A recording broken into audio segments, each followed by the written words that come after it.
Владимир Зеленский Вашингтонға табан тіреді. Украина президенті әуелі энергетика және қорғаныс саласындағы компаниялардың өкілдерімен кездесу өткізбекші, кейін Трамппен жолығады. Ақ үй қожайыны Киевке америкалық Томагавк зымырандарын тарту етпек. Зеленский ақшқа келген күні Трамп Путинмен 2 сағат телефон арқылы тілдесіпті. Әңгіме не жайында өрбіді? Бұл туралы геосаясат айдарында Әйгерім Бейсенбек айтып береді. Бүгін жұма жаңалықтар қызметі өз жұмысын жалғастырады. Алдарыңызда мен Қайырбек Баймырза. Қайырлы күн. Президенттің шұғыл тапсырмасынан кейін Бектеновтың командасы етек жеңін жиып, дереу іске білек сыбана кірісіп кетті. Премьер-министр шенеуніктерді тегіс жинап алып кеңес өткізді. Тоқаев экономикалық реформаға түзету енгізуге 2 күн уақыт бергеніне қарамастан, министрлер кабинеті сол мезетте бірсыпыра маңызды шешімдер қабылдап тастады. Сонымен, АИ-92 маркалы бензин мен дизель отыны бағасын одан әрі көтеруге мораторий енгізіледі, ал келер жылдың 1-90-ның соңына дейін коммуналдық тарифтер өспейді. Салықтар мен төлемдер бойынша салынған өсімпұлдар мен айыппұлдар 2026 жылдың 1 сәуіріне дейін негізгі қарыз өтелген жағдайда жойылады. Оған қоса арзан ипотека көлемі 2 есе ұлғайып, әскери баспана бағдарламасы қайта іске қосылады. Жеке тұлғаларға жеңіл автокөлік сатып алу бойынша лизинг тетігі енгізіледі. Билік сондай-ақ әлеуметтік маңызы бар азық-түлік тауарлары бағасының өсуіне жол бермеуге бекініп отыр. Әлеуметтік маңызды азық-түлік тауарларының бағасын әрі қарай тұрақтандыру үшін берілетін қаржыны 2 есе көбейтіп, тұрақтандыру қорларының жұмысын күшейту жоспары бар. Сонымен қатар, отандық өндірушілер және сауда желілерімен бірге әлеуметтік маңызы бар азық-түлік тауарлары бойынша өндіруші мен бөлшек сауда бағаларын бекіту туралы меморандумдар жасалады. Бағаның өсіп кетпейтініне кепілдік бар ма? Әлде әдеттегідей әкім қаралар базар аралап тауар құнын бақылауға кірісе ме? Ал жанармай бағасы мен тарифтерге кейін не болмақ? Белгіленген мерзім аяқталғанда күрт шарықтап кетпей ме? Үкіметтің нарықтық экономика дегені қайда қалды? Сонда министрлер кабинеті бұрынғы сценарий яки бағаны ұстап тұру режиміне қайта көшіп жатыр ма? Бүгін осыны талқылаймыз. Ендеше күн тақырыбы мынадай: шұғыл шешім, үкіметтің қадамы қандай? Сондай-ақ халық үшін арзандатылған ипотекалық несие көлемі 2 есе ұлғаятын айттық. Бұл ретте маңызды ақпарат. Құрылыс компанияларымен салынатын тұрғын үй құрылысы бойынша оффтей келісімшарттар жасалады. Яғни олар 3 жылға бағаны бекіту бойынша міндеттемелер қабылдайды. Ал бұл қаншалықты тиімді? Бұдан кім не ұтады?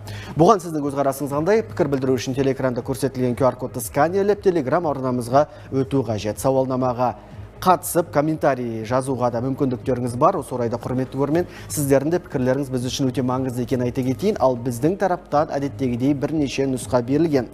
Оның біріншісі бұл тұрғын үй бағасын тұрақтандырады. Екінші нұсқа құрылыс сапасына әсер етуі мүмкін. Үшінші нұсқа нарық үшін тиімсіз шешім, құрылыс қарқыны бәсеңдеуі ықтимал. Және сіздің пікіріңіз, өз пікірлеріңіз міндетті түрде комментарийге жазсаңыздар болады. 100-ге жуық оқырманымыз қазірдің өзінде пікір білдірген. Дені 41% бұл тұрғын үй бағасын тұрақтандырады десе, 34% құрылыс сапасына әсер ету мүмкін деп есептейді екен, ал 24% нарық үшін тиімсіз шешім, себебі құрылыс қарқыны бәсеңдеуі ықтимал деп ойлайды. Сіздер қалай ойлайсыздар? Телеэкранда көрсетілген QR-кодты сканерлеңіз, Telegram арнамызға өтіңіздер. Бұл жерде сауалнамаға қатысуға мүмкіндіктеріңіз бар және комментарий жазсаңыздар болады. Оны біз эфир барысында міндетті түрде оқитын боламыз. Және 8700-90-40-40 тікелей эфир нөмірі жұмыс істеп тұр. Осы нөмірде бізде WhatsApp-тың тіркелгенінде айта кетейін, яғни тікелей эфирге шыға алмаймын, қосыла алмаймын деуші жандар болса, WhatsApp-қа өз хат хабарламаларыңызды жіберсеңіздер, оны міндетті түрде эфир барысында қарастырамыз. Сондай-ақ дәл қазір біздің эфирді жүргізушінің көзімен көру мүмкіндігі бар. Ол үшін бізге бұған көмекке ақылды смарт көзілдірік келеді. Ол үшін дәл қазір Instagram желісіне кіру керек. Онда Атамекен бизнес парақшасына бассаңыздар, тікелей эфир қазірдің өзінде жүріп жатыр. Сондай-ақ біздің эфир барысында QR-кодты ұсынамыз. Сол QR-кодқа телефон камерасына келсеңіздер, сіздерді біздің Instagramға жолдайды. Мінекей дәл қазір бізді 18 оқырманымыз көріп отыр. Солардың қатарына қосылған деушілер болса, Instagramға кіріңіздер. Атамекен бизнес парақшасында жүргізушінің көзімен стрим жүріп жатыр. Қапы қалмаңыздар. Ендеше бүгінгі күн тақырыбына орай өз пікірлерін білдіруге ниет танытқан жандармен таныстырайын. Армысыздар. Парламент мәжілісінің депутаты Еркін Әбіл. Еркін мырза, ассалаумағалейкум. Сондай-ақ экономист Қажыгелді Шамбыл. Қажыгелді мырза, қош келдіңіздер, құрметті спикерлер, сіздерді біздің студияда көріп отырғаныма қуаныштымын. Әуелі уақыт тауып сұхбат беруге келіскендеріңізге алғыс айтамын. Енді маңызды тақырып аясында сондай-ақ Teams кешірім сұраймын арқылы байланысқа шыққан спикерлеріңіз бар. Парламент мәжілісінің депутаты Айтуар Қошманбердов. Айтуар мырза, байланыс бар ма екен? Түсінікті, тамаша, рахмет. Және Қазақстан фермерлері қауымдастығының Павлодар облысы бойынша филиалының төрағасы Ерлан Тоқтышақов. Ерлан мырза. Түсінікті, тамаша, құрметті спикерлер, сіздерді біздің эфирде естіп көріп отырғаныма қуаныштымын. Уақыт тауып сұхбат беруге келіскендеріңізге алғыс айтамын. Енді Тоқаевтың тапсырмасынан кейін үкіметтің жариялаған дағдарысқа қарсы шараларына тоқталып өтейікші, құрметті режиссерлар. Мүмкін болса, қандай шаралар бар, бір көз жүгіртіп өтейік, кейін осы тақырыпты міндетті түрде әрине жалғастырамыз ғой. Бар ма екен? АИ 92 маркалы бензин мен дизель отыны бағасын одан әрі көтеруге мораторий енгізіледі. Коммуналдық қызметтер тарифтерін көтеру тоқтатылады. Шағын және орта бизнес үшін оңайлатылған салық режимі сақталады. Халық үшін ипотекалық несие көлемі ұлғаяды. Автонесиелеу бағдарламалары жалғасады және әлеуметтік маңызы бар азық-түлік тауарлары арзандайды. Мұнда өндірушілерді қаржыландыру есебінен екенін ескеру қажет. Енді бірінші сұрақ, Еркін мырза, өзіңіз енді қандай эффект күтесіз бұдан және бағаны уақытша ұстап тұру нарықтық тепе-теңдікке қауіп төндірмей ме? Бұны дұрыс түсіну керек, бұл тек қана уақытша шаралар. Әрине, жүйелі түрде осылай бағаны жасанды ұстау ұзақ мерзімде мүмкін емес. Өзіңіз дұрыс айтып кеттіңіз, бізде нарықтық экономика болғасын, бұл товарлық дефицитке әкелуі мүмкін. Сондықтан бұл тек қана осы 26 жылдың басына дейін инфляцияны тоқтату үшін, бағаның өсуін тоқтату үшін осылай іске асырылып жатқан шара деп есептеу керек. Сондықтан 26 жыл, неге біз 26 жыл деп жатырмыз? 26 жылдың басынан бізде жаңа салық кодексі іске енеді, жаңа банк қызмет жөніндегі заң, мына жеке тұлғаларға лизинг жөніндегі заң 26 жылда іске асырылады және негізгі экономикаға әсер ететін заңдар бізде 26 жылдан бастап іске асырылады. Сондықтан үкіметтің енді үміті бар, сол заңдар арқылы бізде экономикалық жағдай өзгереді деген. Ал енді оған дейін де өмір сүру керек қой. Әсіресе осы 25 жылдың аяғы мына инфляция өсуі және қазір бізге экономикалық жағдайға өте үлкен әсер ететін мына базалық мөлшерлеме ұлттық банкінің 18%-ға дейін өсіп кетті де бүкіл ипотекалық бағдарлама бәрі тоқтап қалды. Өзіміз көріп тұрмыз. Ал енді бәрімізге белгілі мына университетте бізге оқытқан әлгі Маслоу пирамидасы бар ғой. Қажеттіліктер күнделікті адамның. Оның мына азық-түлік және баспана бұл негізгі қажеттіліктер. Оны қамтамасыз етпесек, онда үкімет ұзақ жұмыс істей алмайды ондай үкімет. Сондықтан базалық негізгі мына халыққа қажеттіліктерді қамтамасыз етуіміз керек. Оны мына қазір ипотекалық бағдарламалар, басқа сондай бағдарламалар тоқтатуға болмайды. Сондықтан бұл осындай төтенше шаралар деп есептеу керек. Бұл толығымен экономикалық реформа емес. Бірақ шұғыл шешімі қаншалықты дұрыс деп есептейсіз өзіңіз? Енді бізде қазір басқа жол жоқ. Бізде өкінішке қарай қазір ұлттық банк пен үкімет кішкене әртүрлі бағытта жұмыс жасап жатқандай. Үкімет бізге экономиканы дамыту үшін қаражат құйып жатыр, инвестиция құйып жатыр. Оның ішінде басым бөлігі мына мемлекеттік инвестициялар, бюджеттік инвестициялар, бәйтерек арқылы, басқа сондай институттар арқылы бір жақтан. Екінші жақтан бізде базалық мөлшерлеме өсіп кетті де, сол әлгі бүкіл үкіметтің жасаған шаралардың эффектісін шайып жүр. Әрине. Бізде бүкіл әлгі корпоративтік несиелендіру тоқтап қалды. Өзі жаңа өсіп жатқан дүние, жаңа дамып жатқан. Оның қазір 18% болып сақталса, жылдың аяғына дейін сақталады ол. Ешқандай мына банктердің экономикаға тікелей әсері болмайды. Түсінікті. Сондықтан бұл тек қана уақытша шара ретінде қабылдауға болады. Түсінікті. Енді жаңағы кестені қайтып беріп жіберіңіздерші, режиссерлар. Бұл жерде енді нарықтық экономика деп, сіз де айтып өттіңіз, мен де бекер қозғалған жоқпын. Енді қараңызшы, бұл жерде АИ-92 маркалы бензин мен дизель отыны бағасын одан әрі көтеруге мораторий енгізіліп отыр. Енді бұл жерде бизнесте түсінбей қалады. Біресе нарықтық экономика дейді. Қажыгелді мырза, келесі сұрақты өзіңізге жолдағым келіп отыр. Нарықтық экономика деп дамып келе жатады, мысалы, өз бағасын қояды, нарық реттейді деп. Бір кезде келеді, бағасын шектеп тастайды. Сонда үкімет бұрынғы бағаны ұстап тұру сценарийіне қайта көшіп жатыр ма деген сұрақ туындайды бұл жерде. Сұрағыңыз өте өзекті. Спикердің бірнеше тезистерімен келісем, жаңа қысқа мерзімдегі эффект туралы, үкімет пен ұлттық банктың жұмысының арасындағы кейбір әртүрлі вектордағы екен тезистермен толыққанды келісем.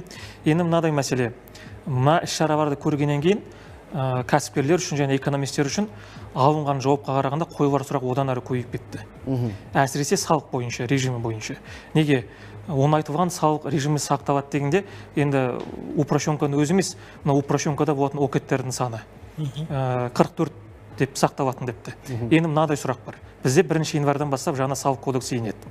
Жаңа салық кодексі бойынша бізде қарапайым кәсіпкерлер үшін тек қана бір ғана біріктірілген салықтық режим бар. Оның шектік көлемі 2 миллиард теңгеден асады. 4% көлемінде плюс-минус 2%, сосын мультислигаттар бекітіледі. Енді мынадай жағдай. 44 окет сақталды. Бұл нені білдіреді? Сонда жаңа салық кодексімен бірге тек қана 44 окет қана болмайды, қалған океттердің барлығы 2 миллиард теңгеге дейін жұмыс істей ала ма деген сұрақ туындайды. Бұл бір. Екінші сұрақ. Ал бірақ бұндай жағдай болса бюджетке көп салық түспейді. Онда бюджет дефицит өседі. Бұнда мен ықтималдылық төмен мемлекеттік мысалы үкіметтің бұндай қадамға баратыны. Екінші сауал туындайды бұндай жағдайда. Онда егер 2 миллиард упрощенка болмаса, онда қазіргі бар упрощенка сақтала ма, онда ол салық кодексіне ене ме деген сұрақтар бар.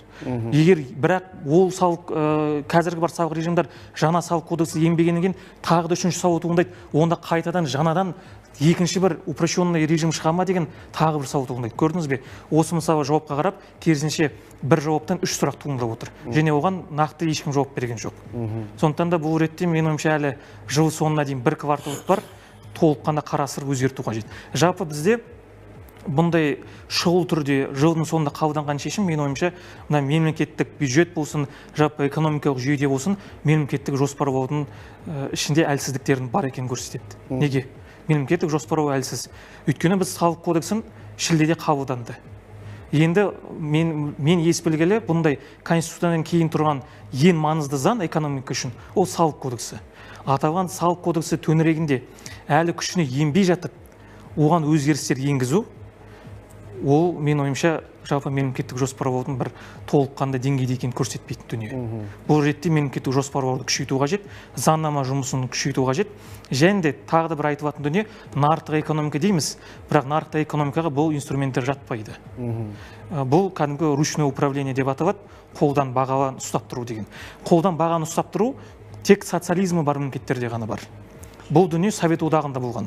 Социализмді алға тур еткен Қытай мемлекетінің өзінде инфляция бар. Қытай мемлекетінің өзінде инфляция бар. Сондықтан бұл ретте бағаны қолдан ұстап тұру деген үкіметтің қолынан келетін дүние деп мен есептемеймін. Содан кейін мына жерде мәселелер бар, мына тауарлардың бағасын ұстап тұрамыз деген. Сосын электроэнергия, мына ЖКХ-ның бағаларын ұстап тұру. Мынадай дүние бар. Берілген жоспар бойынша 26 жылдың 1-тоқсанына дейін электроэнергия болсын, азық-түлік болсын барлығы шамамен 10-15%-ке өседі деген бір болжамдар айтылған. Және үкімет тарапынан да еркін нарыққа жібергенде 10-15%-ке өседі деген. Енді мынадай сұрақ. Жарайды, 1 апрельге дейін өспейді. Бірақ 1 апрель өткеннен кейін олар ертең бірден 20-25%-ке өсіп кетпей ме деген сауал бар. Көрдіңіз бе? Сондықтан бұл жерде сұрақтар өте көп, және оған нақты алынған жауап жоқ. Бірақ спикердің айтқанын келісем, бұл жүйелі түрде жасалынатын жұмыс емес, бұл қысқа мерзімдегі, бұл жұпыны көрінсе жамау шаралары. Бірақ бұл экономикалық реформа емес. Реформа жүйелі түрде жүргізіледі. Айтуар мырзаның айтары бар екен? Айтарым бар. Нақты мен де осы алдындағы спикерлермен келісем. Бұл шаралардың барлығы уақытша қабылданса, бірақ ішіндегі салық кодексіне қатысты жеңілдетілген оңайлатылған салық режимі бойынша қазір 44 океттен басқасының барлығына рұқсат етіледі деген шешім қабылданды. Менің ойымша бұл шешім уақытша емес, бұл шешім нақты ұзақ мерзімді болу керек. Неге десеңіз, салықтық ауыртпалық біздің Қазақстанда шамамен орташа 4-5%. Яғни ірі компания болсын, шағын компания болсын, орта компания болсын. Егерде айналымнан 4%-ды кәсіпкер төлейтін болса, нақты, тіпті оның айналымы 2 миллиард болсын, 2,5 миллиард болсын, қазіргі мүмкіншіліктер бойынша, ол мемлекетке тек қана пайдасы ғана тиеді. Және де бұнда кейбір шектеулер де бар. Мысалы, кәсіпкер басқа кәсіпкерге сатқан кезде тауарын немесе қызметін, онда B2B процедурасы пайда болады да, сатып алған жалпы режимдегі сатып алушы оны салық жағынан тағы да қосымша салық төлеу тиіс. Яғни ол алынбайды ортақ салықтан. Бұл да ойланатын нәрсе, салық кодексіне енгізіліп кеткен. Енді бұл сұрақты біз жөндеуге де әзірше көңіл бөлеміз. Бірақ менің айтарым, бағана соңғы экспертпен келіспейтінім, жеңілдетілген, оңайтылған салықтың кері әсері болады дейді. Бүгінгі таңға дейін 2 миллион 100 мың кәсіпкердің 1 миллион 700 мыңы осы жеңілдетілген салықты қолданып жүрді. Ол кезде айналымнан 3% төлейтін. Қазір 4% бұл көбейіп жатыр. Яғни бұл мемлекеттік кірістерді тек қана көбейтеді. Ал ол айналымның көп болуы, B2B процедурасына шектеу қойылғандықтан, ол да ондай көпке бармайды. Сондықтан ондай қауіп жоқ, табыс тек қана көбейеді. Ал кәсіпкерлерге ыңғайлы режим керек, өйткені әр кәсіпкер өзіне бухгалтерия жалдап, бүкіл сол отчет жүргізіп, сол қиыншылықтарға бет бұрғысы келмейді.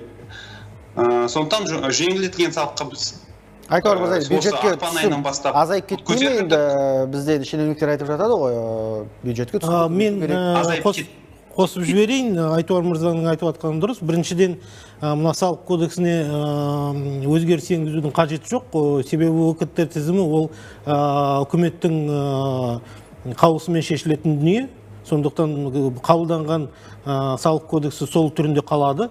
Бізде өзгерістер қазір жоспарланып жатыр, бірақ олардың көбі мына әртүрлі салықтық процедуралармен байланысты, мына кәсіпкерлерді қорғау мәселесі, мына салық органдарының құзыреттері жөнінде сондай өзгерістер болады, әкімшілендіру мәселесі. Бірақ негізінде дәл осы үкіметтің кешегі қабылданған шешімі ешқандай салық кодексіне өзгерту талап етпейді. Бұл үкімет өзі шеше береді бұл мәселе. Мұнда бізде қандай қазір не болуы мүмкін? Мына үкіметтің мемлекеттің табысы жөнінде. Мына арнайы салық режимі бойынша жиналған салық, ол негізінде мына жергілікті бюджетке түсетін қаражат. Ал енді қосылған құн салығы бұл негізінде республикалық бюджетке түсетін қаражат. Республикалық бюджет расында да онда азаяды табысы. Бірақ жергілікті бюджеттердің табысы керісінше көбейеді. Оны бізде ішкі бюджет аралық қатынастар жөнінде оны реттеуге болады. Біз қазір, мысалы, жалпы сипаттағы трансферттер арқылы жергілікті бюджеттерге қаражат беріп жатырмыз. Өңірлерді дамыту үшін. Енді осы салық арнайы салық режимі арқылы жергілікті бюджетке қаражат түссе, онда біз сол трансферттердің көлемін қысқартамыз, бітті. Бұл ретте тағы айтып қосарым, жаңағы. Қазір көрмеге түсінікті болу үшін айта кетейік, не жайлы айтылып жатыр десе, кешегі шұғыл шешімдегі қандай осы салық кодексіне қатысты қандай шешім болған назарларыңызға ұсынайық. Мінекей, шағын және орта бизнес үшін жеңілдетілген оңайлатылған салық режимі сақталды. Тыйым салынған тізімде тек 44 қызмет түрі бар. 2026 жылға 1 қаңтардан бастап күшіне енеді. Мінекей, камералық бақылау алынып тасталады, салықтық тексерулер болмайды, өсімпұлдар мен айыппұлдар қарыз өтелген жағдайда жойылады. Яғни олар қарызын 1 сәуірге дейін өтеп қоюы тиіс. Енді бұл жерде тағы да сұрақ туындайды. Камералық бақылау алынып тасталса, салықтық тексерулер болмаса, одан сайын көлеңкелі экономика бізде қарқын алып кетпей ме деген сияқты. Бұл жерде егер де Қажгелді мырза, сіздің жаңа сұрақ бойынша келіскен жоқ мысалға. Мен айтқан жоқпын, оны айтылған декларация тиімсіз дегенді. Керісінше, егер бізде 2 миллионға жоқ ИП бар, олардың көпшілігі 90%-тен астам егер жаңағы 2 миллиард теңге лимиті бар, упрощенный декларациямен түссе, керісінше оларға тиімді ғой, жақсы. Бұнда мәселе және көлеңкелі экономиканы төмендетеді негізінде. Өйткені 2 миллиард теңге деген ол орта бизнестің қарамағындағы масштаб қой үлкен. Бұнда айтылып тұрған мәселе мынадай. Бюджет оған дайын ба? Жаңағы 795 океттен 44 жаңағы окетке дейін төмендетіп отыр ғой енді запретительный списокта. Оған бюджет толық есептеді ме? Оған дайын ба ол дефицитке? Бұл бір. Екіншіден, бұл упрощенный декларация көп жағдайда шағын бизнесті дамытуға арналған. Ал 2 миллиард теңгенің айналасына орта бизнестің кейбір өкілдері кіріп кетеді. Көресіз бе? Бұндай жағдайда мәселе бар. Егер бюджет дефициті бойынша жаңа ішкі бюджет аралық қатынастар болған өзінде де консолидацияланған мемлекеттік бюджет дефициті өседі. Бәрібір қосылғыштың орын өзгерткенмен қосындының мәні өзгермейді. Сондықтан бұл ретте мен ұсынысым жеңілдетілген декларация бойынша қандай режим? Қазіргі жаңа салық кодексіне қабылданған сол режим бе? Жоқ әлде басқа режим бола ма? Соны нақтылау қажет осы жақын арада. Өйткені қазір түсініксіз. Өйткені 2 миллиард теңгеге дейін болса әрине бәріне жақсы, ол бөркін аспанға ататын дүние ғой. 2 миллиард теңгемен шағын және орта бизнес жұмыс істесе. Бірақ оған дайын ба деген сұрау бар. Бұл бір. Екіншіден, бюджет дефициті тым өсіп кетсе, шарықтап өсіп кетсе, онда ол ақша массасын көбейтетінін білдіреді. Онда ұлттық банк процент ставкасын тағы жорып отырады. Ондайда 20%, тіпті 22-ге дейін баруы мүмкін. Бұндай жағдайда кәсіп орындар үшін салық бойынша жеңілдік болуы мүмкін, бірақ ары қарай өсуге кредиттік потенциал болмайды. Бұндай жағдайда қазіргі бар жағдай тұралап қалады, бірақ экономика өсім болмайды. Көрдіңіз бе? Осы мәселені де қарастыру қажет. Экономика деген күрделі жүйе болғандықтан, мен ойымша бұл ретте толыққанды зерттеу қажет. Бірақ егер де жаңа салық кодексіне бекітілген декларация бойынша тек қана 44 окет қана жұмыс істемейді, қалғандардың бәрі жұмыс істей алады десе, онда миллиондаған ИП мен шағын тоғыз үшін ол өте тиімді дүние. Айтуар мырза, бұған пікіріңіз. Бюджет дайын ба және қандай режим туралы әңгіме қозғалып отыр? Енді айтып кететінім, осы күнге дейін бізде бөлшек сауда салығы деген режим болған. Бұл 2 жылдай енгізілген. Сол режимде қазіргі жаңа упрощенка сияқты, сол жеңілдетілген салық сияқты айналымда көп болған, сол 2 миллиардтан асса. Сонымен қатар ол салық пайызды осыған ұқсас еді. Яғни 50 мың кәсіпкер осы бөлшек сауда салығына көшкен, жұмысын атқарған. Ол тиімділігін көрсетті. Сондықтан бұрынғы жеңілдетілген салық упрощенканы алып тастап, екеуін қосып, қазір жаңа режим пайда болды. Анау сіздің сұрағыңызға жауап беретінім, осы салық кодексіне бекітілген сол жаңа режим, ол жұмысын жалғастыра береді. Бұл президенттің тапсырмасы бойынша бір жаңа режим шықпайды. Тек қана осы режиммен қолдана алатын кәсіпкерлік түрлері ғана осы үкімет несімен қабылданады.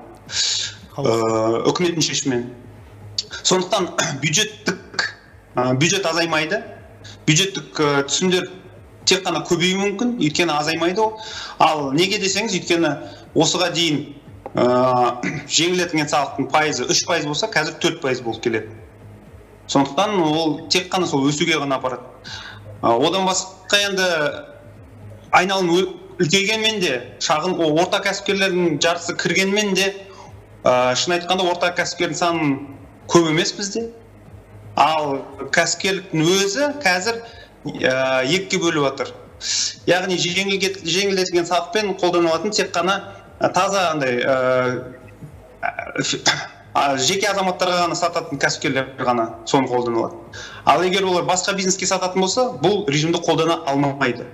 Олар жалпы режимге көшуі тиіс. Сондықтан ешқандай қорқудың қажеті жоқ. Ешқандай қауіп жоқ бұл жаңа өзгерістер. Бұл ретте бір ұсыныс. Бюджет жағынан алып. Ұсыныс бар екен. Жеңілдетілген депутаттарға бүкіл парламентке ұсыныс, мына жеңілдетілген декларацияны қолданған кезде налоговый вычет жасай алмайды деген дүние бар.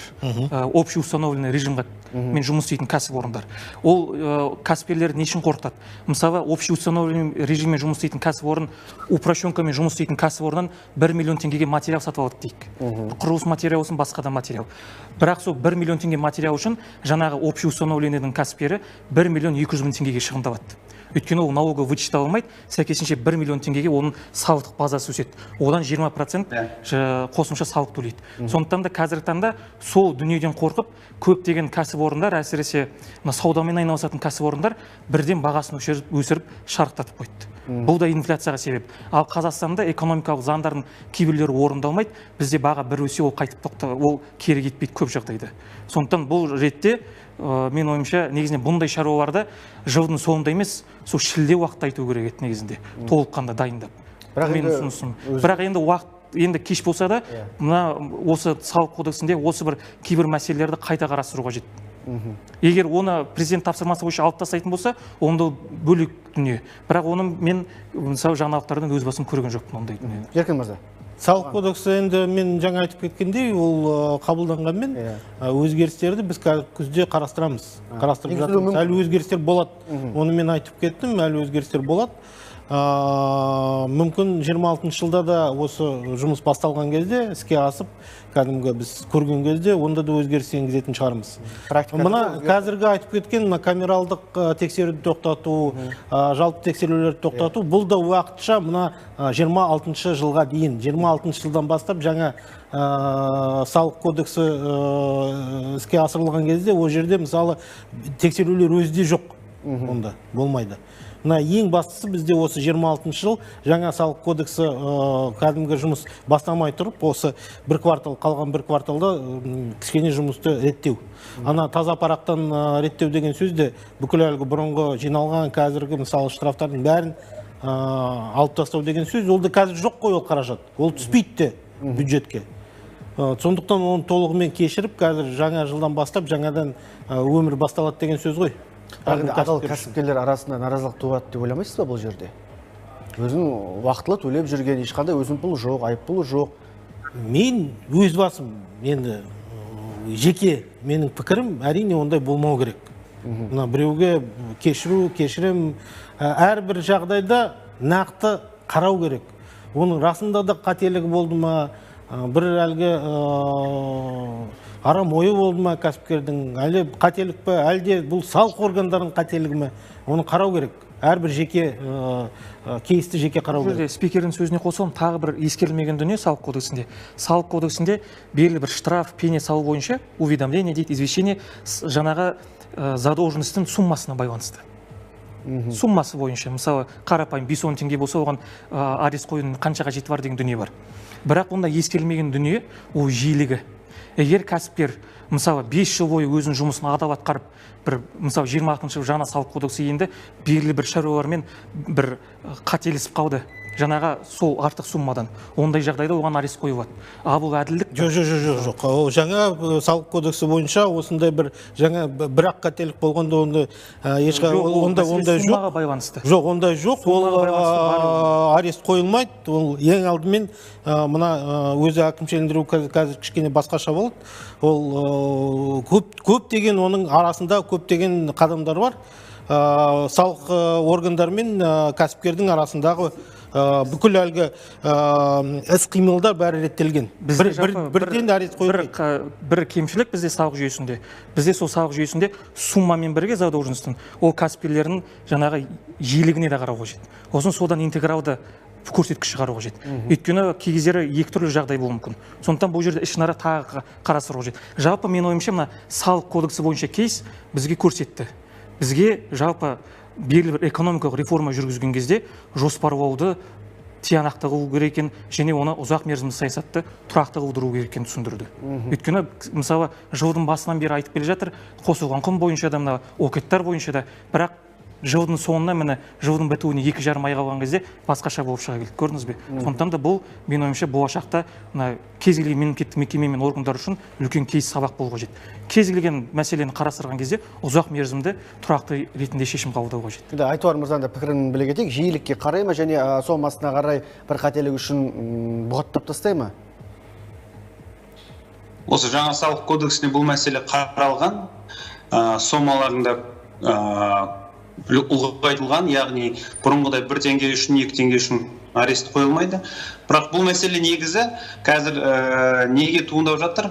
Қазіргі бағдарламалардың, осы цифрлық бағдарламалардың дұрыс кейде істемей қалуы, сол интернеттің жоқтығынан және де сол салық органдарының қызметкерлері кейде өз қызметтерін енді уақытылы жасамауынан болуы мүмкін. Алайда енді жаңа салық кодексі енгеннен бастап біз депутаттар ретінде де бұл жұмысты қадағалауға бет бұрамыз. Енді жаңа салық кодексіне де біраз нәрселерді өзгертуге болады. Менің әріптесім айтып кеткендей, егер де олқылықтар, қарастырылмаған нәрселер болып жатса, біз әлі де жұмыс істеуге дайынбыз. Бұл да тірі организм сияқты салық кодексі, әсіресе процедуралық мәселе бойынша оны біз әрдайым жақсартып тұруымыз қажет. Рахмет, түсінікті. Енді бізде Teams арқылы байланыста Ерлан мырза бар, Қазақстан фермерлер қауымдастығының Павлодар облысы бойынша филиалының төрағасы. Енді Ерлан мырза, сізге де сұрақ туындайды. Жалпы бағаны шектеу бұл бизнеске, сіздің шаруашылықтарға кедергі келтіре ме, әлі керісінше пайда ма? Рахмет. Енді әрине ол осындай бағаны егер бекітсе кедергі болады, бірақ егер қазір айтып отыр ғой депутаттар, ол 1-ші наурызға дейін болса, ендігі жылға дейін, енді көреміз енді қалай болады. Енді қандай эффект күтесіз өзіңіз? Салдары бар ма бұның? Шын айтса, білмеймін енді. Ол менің шешім емес қой енді. Жаңа депутаттар айтып жатыр ғой енді, жаңадан салық кодекс болады. Содан кейін мен тыңдап отырмын, бірақ біз енді ауылда тұрамыз. Ауылда тұрғаннан кейін енді кейбіреулер түсінбейміз, бірақ бірінші қарағанда салық кодексі ол шикі деп санаймыз. Неге десеңіз, мысалы, мемлекет басшы айтып жатыр, бүкіл әлем опыты бізге көрсетіп жатыр. Біз бірлігіп жұмыс істесек, алға басамыз деп енді бізге көрсетіп жатыр. Бірақ біз бірлігіп, біздің салық кодексі бізге 2 есе пайыздың налогтың 2 есе көтеріледі. Не үшін білмеймін. Қалай ойлайды біздің депутаттар, біздің мемлекет өте түсінбейді. Сондай Ерлан мырза, мен сұрайын деген фермерлер үшін өзіндік құны бар ғой, өнімнің. Және сатуға дейінгі бағаның арасында алшақтық үнемі бір қиындық туғызып жатады. Енді әлеуметтік маңызы бар тауарлардың бағасын тоқтату жөнінде ол бағаны шектейін деп жатыр. Бұл қалай әсер етеді? Әрине қиын болады деп айтып жатырмын ғой жігіттерге. Ауылда жұмыс істеп жатқан кісілерге. Рахмет. Біздің қатарымызда Қазақстан кәсіпкерлер қауымдастығының президенті Ермек Абилин мырза қосылды. Ермек мырза, қош келдіңіз. Сізге де сұрақ туындайды. Үкіметтің шұғыл шешімін көрдіңіз, естідіңіз, оқыдыңыз. Енді бизнеске қандай әсері бар? Әрине, ең бастысы айта кететін ол жаңағы 44 жаңағы тиым салынатын тізім бар. Сол жүзінде қалды. Мысалға, енді айта кететін болсақ, ол тұрғыда бірінші кезекте ол кәсіпкерлердің жеңісі, өз шағын бизнестің жеңісі, осы өз тарапынан осы қауымдастықтың басшысы ретінде алғысымды айтқым келеді кәсіпкерлерге. Дегенмен ол кісілер көбісі енді басымдық кәсіпкерлер сол жақта жай отырмай өздерінің жаңағы наразылықтарын білдіріп, талаптарын жазды. Енді мына 44 кәсіптің түрі тиым салынатын тізімде қалды. Ол кеңейіп кеткен жоқ. Енді айта кететін болсақ, алдында парламентте бұл бірнеше көтерілген болатын. Осы тізімге қарсы шыққан бұл партия Ақ жол партиясы болған болатын кезінде. Енді қарасаңыздар, бұл салынатын болсақ, негізінде осы дұрыс деп ойлаймын. Негізінде бұл енді дегенмен президенттің тапсырмасымен қабылданған шұғыл жаңағы үкіметтің қабылдаған шешімі. Енді нарықтық экономика деп жатырмыз ғой, нарық өзі реттеу керек дедік бағаны, мысалға АИ-92-нің бағасына мораторий енгізілді. Сол сияқты жаңа айтып отырмыз ғой, әлеуметтік маңызы бар тауарлардың құнын шектеу туралы. Енді бұл да бизнеске кері әсер етпей ме? Негізінде әлеуметтік маңызы тауарды мысалға нарық реттейді деп дайындалып, сол дамып келе жатады да бірден бағаны шектеп тастау. Әлеуметтік дұрыс айтасыз, негізінде біз нарықтық экономика болған айда әлеуметтік маңызы тауарларды бизнесқа келіп кетер болмау керек, әсер етпеу керек. Дегенмен осыдан біз бірнеше жыл бұрын айтып келе жатырмыз. Бұл жаңағы әлеуметтік товар, ол арнайы сол осы тұрғын халықтың арнайы жаңағы топтарына арналған. барлығын емес. Ол мысалы әлеуметтік товардың ішінде жаңағы нан да бар, әртүрлі жаңағы азық-түлік продуктлар бар мысалы.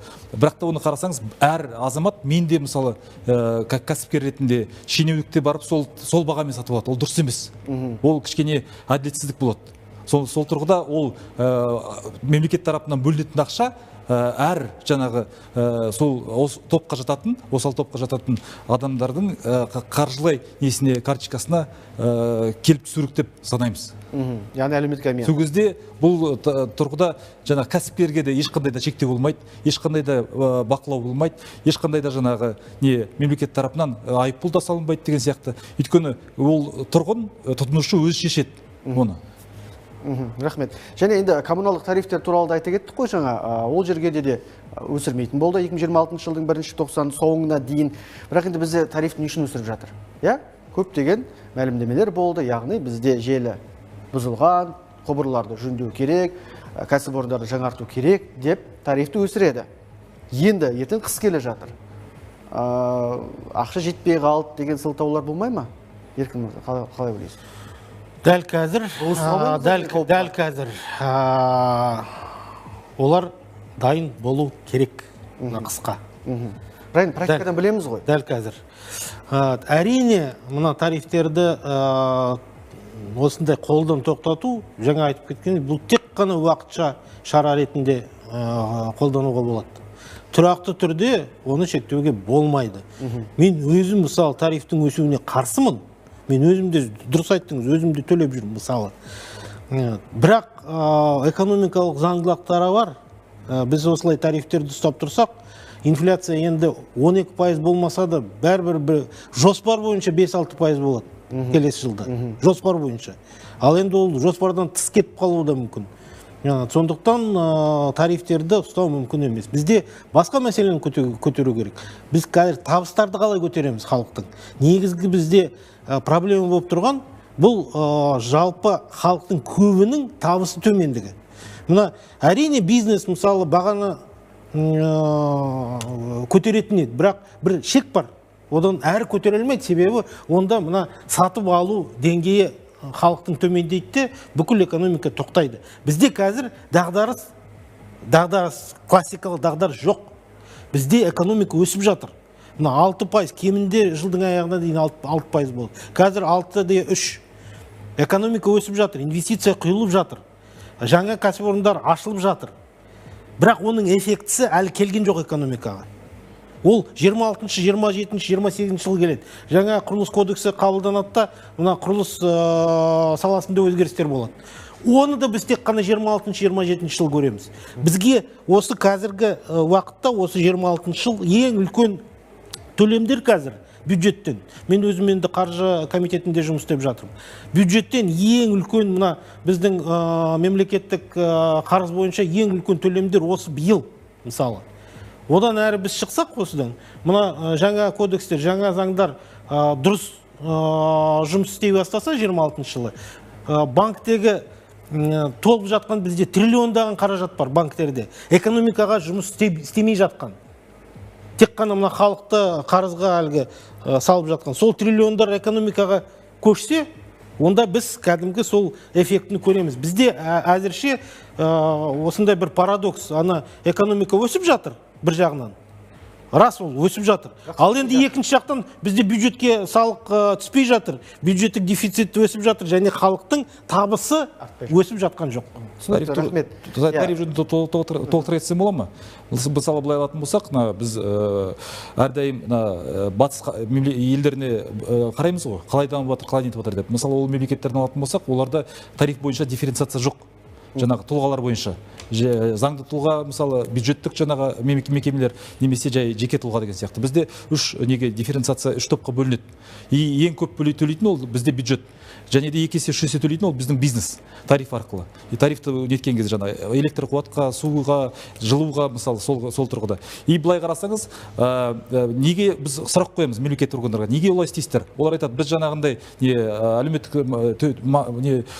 төмен жағдайы төмен елдер тұрғындарға көмектесу ретінде көмектесеміз дейді. Ол дұрыс емес қой. Ол тұрғыда барлық жаңа халыққа нетіп отыр. Дифференциация тариф болған кезде халықтың ішінде жаңағы олигархтар кіреді, мысалы, шенеуніктер кіреді, кәсіпкерлер кіреді. Сол дұрыс емес, ол жалпы бір немен.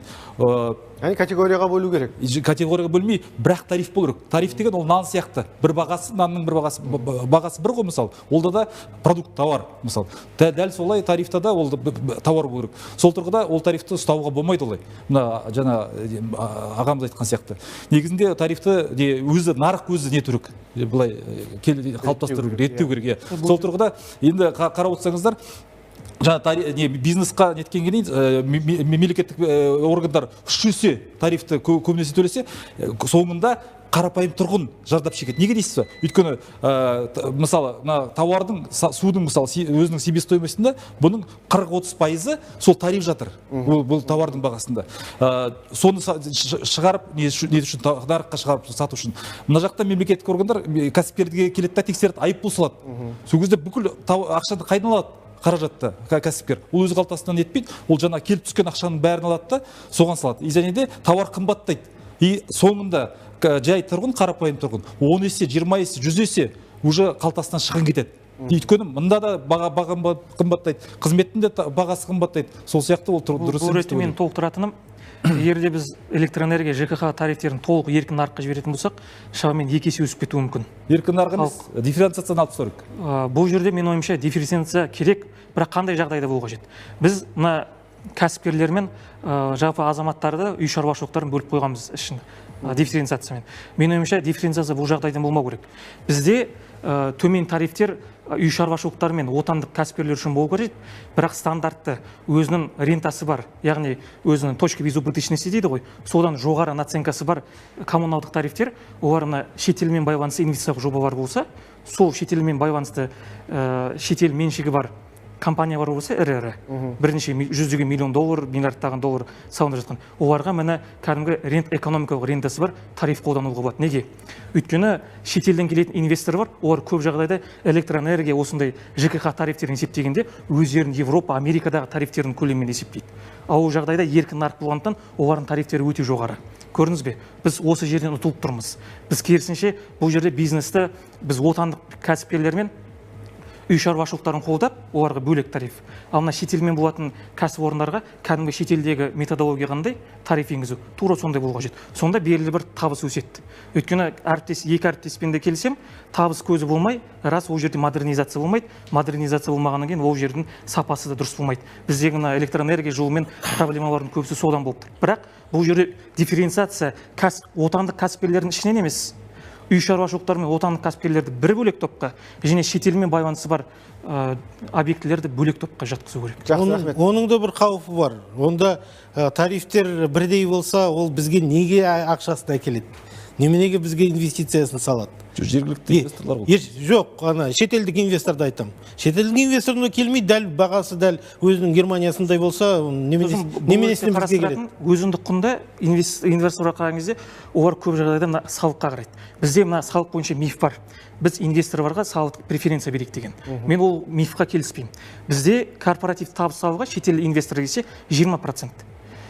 Шетелде көптеген мемлекеттерде салықтың жүктемесі 45-50%-ке дейін де жетіп жатады. Сондықтан да аталған мысалы Европа, Американың инвестор үшін Қазақстан бізде де өзге де тақырыптар бар. Жалпы айтып жатқаным, электроэнергия өзіндік құнда үлесі жоғары емес шетел инвестор үшін. Бұл өйткені приоритетті бағыт емес. Түсінікті. Енді бізде геосаясат айдары Аляскадағы кездесуден 2 ай өткен соң Трамп пен Путин қайта тілдесті. Екі басшының телефон арқылы өрбіген әңгімесі 2,5 сағатқа созылған. Олар телефон арқылы келесі жиынның қайда өтетінін нақтылап алды. Бұл туралы CBS арнасы хабарлады. 150 минутқа созылған әңгімеде не талқыланды? Бұл жөнінде геосаясат айдарында Әйгерім Бейсенбек айтып береді. Қайырлы күн, Әйгерім. Жаһан қақтығыстарының тоқтайтын түрі бар ма? Жаңа саммит қайда өтпек? Қайырлы күн. Қайырбек, екі елдің кездесу нүктесін теріскейдегі көршіміз таңдағанға ұқсайды. Өйткені саяси байланыстары көзге бірден түседі. Сонымен кездесу Будапештте өтетіні нақты. Ал уақыты айтылмады, толығырақ қазір тарқатып беремін. Тыңдап тұрмыз.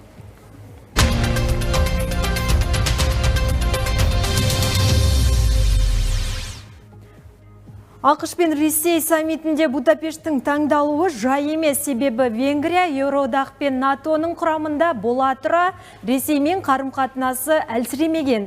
Ел энергетикасының 80% ресейлік газға тәуелді. Сондай-ақ естеріңізде болса, Венгрияның биыл көктемде халықаралық қылмыстық соттан шыққанын мәлімдеген болатын. Демек, осыдан 2 жыл бұрын Гага сотының Путинді қамау орденінің Будапешт билігі орындауға міндетті емес. Десе де олар бұған дейін де Рим статутында бұл баптарды ұлттық конституциямызға қайшы деп ашық айтып жүрген еді. Олар саммиттің Венгрияда өткенін қуана қабыл алды. Бұл жөнінде Венгрияның премьер-министрі әлеуметтік желіде жазба қалдырған еді. Президент Дональд Трамппен жаңа ғана телефон арқылы сөйлестім. Қазір ақш-Ресей бейбітшілік саммитіне дайындық жүріп жатыр. Екі тарап тілдесу барысында Украина мәселесін егжей-тегжей талқылады. Путин қақтығысты саяси дипломатиялық жолмен реттегісі келетінін жеткізді. Ол алғашқы сөзін Газадағы соғысты тоқтатқаны үшін Трампты құттықтаумен бастады. Сондай-ақ таяу шығыстағы жағдай мен сауда-экономикалық әріптестікті де жіпке тізді. Мен Ресей президенті Владимир Путинмен телефон арқылы сөйлесуді аяқтадым. Әңгіме өте нәтижелі болды. Путин мені және ақшты таяу шығыста ғасырлар бойы армандаған бейбітшілікті орнатқанымыз үшін құттықтады. Екеуара диалогта Трамптың Украина мәселесін түпкілікті шешкісі келгені айқын сезіліп тұр. Бұл жолы ол Киевке қарумен көмектескісі келіп отырғанын ашық мәлімдеген. Бірақ ракетаның Америкаға да қажет екенін жасырмады. Бұл қару ақштың өзінде өндіріледі. Қуаты өте күшті. Ирак, Сирия, Ливия соғыстарында қолданылған. Ал Ресей билігі зымыран Украинаға жететін болса, ақшпен қарым-қатынасты шорт кесетінін айтты.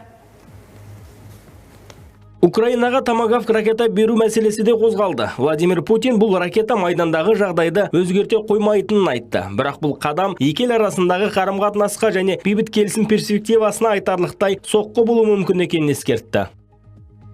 Будапешт сапары Путиннің соңғы 6 жылдан бергі Еуроодаққа алғашқы аяқ басуы болмақ. Путин мен Трамп кездесулері алда қағаз жүзінде жақсы нәтижеге жетсе де, нақты шешімді текетіресіп отырған екі ел басшысының жүзбе-жүз кездесуі ғана көрсетпек. Доктор Ахмет, еске салайымыз бен Әйгерім Бейсенбек байланыста болды.